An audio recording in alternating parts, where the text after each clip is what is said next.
आता परिस्थिती under control आहे, पण तरी सुद्धा आष्टीमध्ये आम्ही एनडीआरएफची एक टीम आणि जे मिलिटरीची जी एक टीम आहे, ती टीम अजून त्या ठिकाणी थांबवून ठेवलेली आहे. जर अचानकपणे काही जर त्या ठिकाणी उद्भवलं, तर त्या बाबतीमध्ये आपल्याला तातडीने मदत करता येईल म्हणून आता जे आहे ते पंचनामे करण्याचे, विशेषतः दोन्ही तिन्ही तालुक्यात नुकसान झालंय, परंतु त्या मानानं पाटोद्यात थोडंसं कमी आहे. परंतु पाटोद्यात सुद्धा पूर्णपणे पंचनामे करायचे सांगितले, आष्टीमध्ये सांगितलेले आहे आणि शिरूरमध्ये सुद्धा पंचनामे सुरू झालेले. ऍक्च्युअल आता प्रत्यक्षात नुकसान किती झालं, दर्शनी याच्यामध्ये 2 लोकांचा मृत्यू झालेला आहे. फक्त 2 लोक आम्ही नाही वाचू शकलो. त्यातला एक जो हा मुलगा धामणगावचा गेलेला आहे, तो पूर पाहण्यासाठी गेला होता.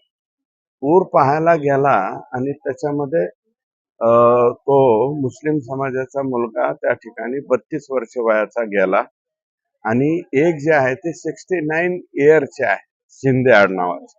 ते वीट भट्टीचे कामगार आहेत. मूळ ते अहिल्यानगरचे, परंतु ते इथं आले होते.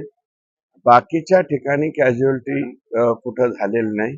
आणि काल जे आहे निश्चितपणे लिफ्टिंग केल्यामुळं आपल्याला रिलीफ मिळालेला आहे आणि लोक वाचू शकलेले आहेत. आता जे आहे ते प्रचंड आउटफ्लँकिंग मोठ्या प्रमाणावरती झाले.